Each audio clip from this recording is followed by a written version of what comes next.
Seule la foi authentique sauve. Si tu penses que la grâce de Dieu est un passeport pour continuer à te vautrer dans le péché, et que dans tous les cas tu t'en fous, tu seras sauvé, parce que Jésus est mort sur la croix, donc c'est bon. Eh bien laisse-moi te dire que tu te plantes sérieusement.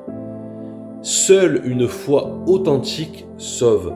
Une foi qui produit de bons fruits, du changement, un changement visible, un changement réel.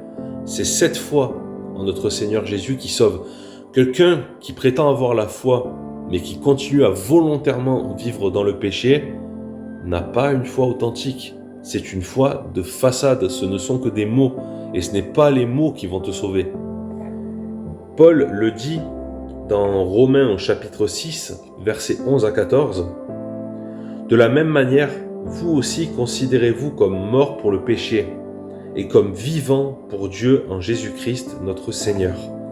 Que le péché ne règne donc plus dans votre corps mortel pour vous soumettre à lui par ses désirs. Ne mettez plus vos membres au service du péché comme des instruments de l'injustice, mais au contraire, livrez-vous vous-même à Dieu comme des morts revenus à la vie, et mettez vos membres à son service comme des instruments de la justice.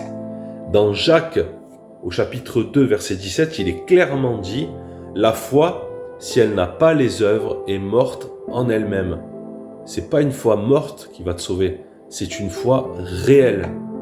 Donc mon frère, ma sœur, je t'invite à faire une petite introspection. Est-ce que ta foi commence à porter ses fruits? Est-ce que tu sens ce changement? Est-ce que tes proches commencent à te dire « Tiens, t'as changé, t'es plus comme avant, tu t'énerves moins, tu fais plus certaines choses, tu n'écoutes plus certaines musiques. » C'est cette foi-là qui est réelle. Cette foi est la preuve manifeste que l'Esprit Saint opère en toi. Donc oui, effectivement, si tu as cette foi en toi, tu seras sauvé. Mais si tu penses que seulement des mots te mettent à l'abri de la damnation, là tu te trompes. Seule la foi authentique sauve. Sois béni mon frère, ma sœur.